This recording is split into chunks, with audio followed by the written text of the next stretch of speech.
Hello and welcome back to Ingaland. This is Frank and Kaylin, and today we're going to continue our series on the history of Ingaland. And today's story is going to be about Myrtle and Conrad. And when I got the farm, and when I first got the farm, I loved hearing stories from the neighbors, and all the neighbors in the community surrounding the farm here had stories about Inga's family. And it was especially fun to hear the same story from two different sources, and that would occasionally happen.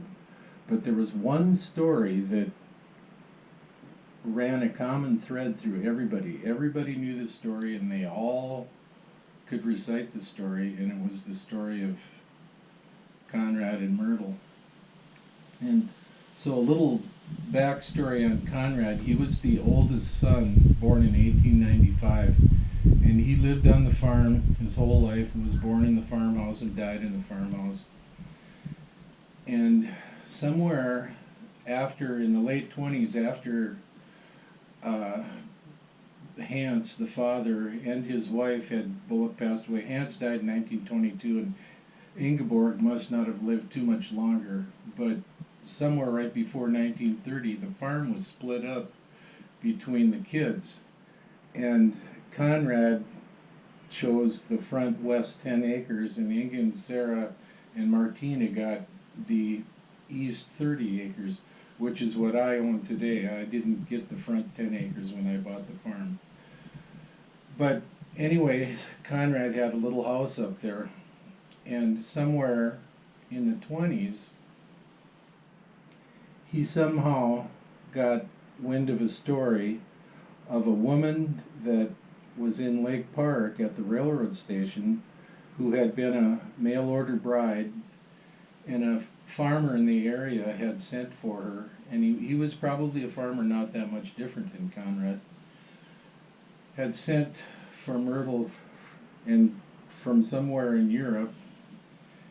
And it wasn't uncommon at the time for the farmer that was sending for the mail order bride to pay for the transport here and give her a little money, so I'm sure that happened.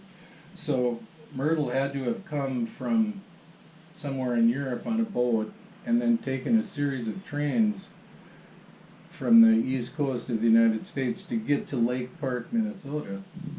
Anyway, when she got to the railroad station, and the farmer that sent for her decided that she was so homely that he didn't want her and left her there.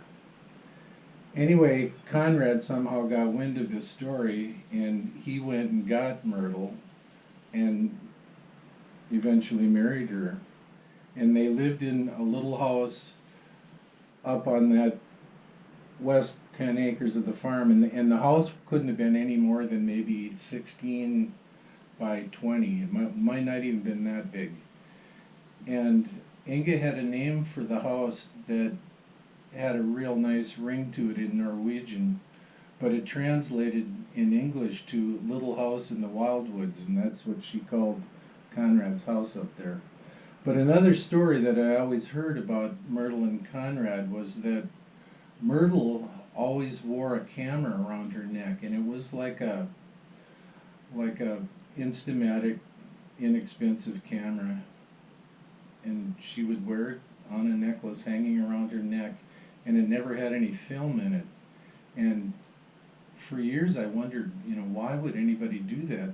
And then it dawned on me that she probably came from a very poverty-stricken background and probably had very few possessions, and when she got here to the United States, that was probably one of the only possessions that she had that gave her any kind of connection to the modern day world.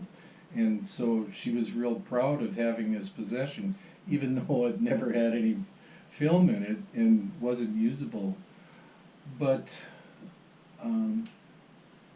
yeah, so I can't imagine how she must have felt, being sitting in the train station in Lake Park, Minnesota, being left by the guy who sent for her. But anyway, that was a story that all the neighbors knew, and I heard numerous times from many different sources. So that's basically the story of Conrad and Myrtle.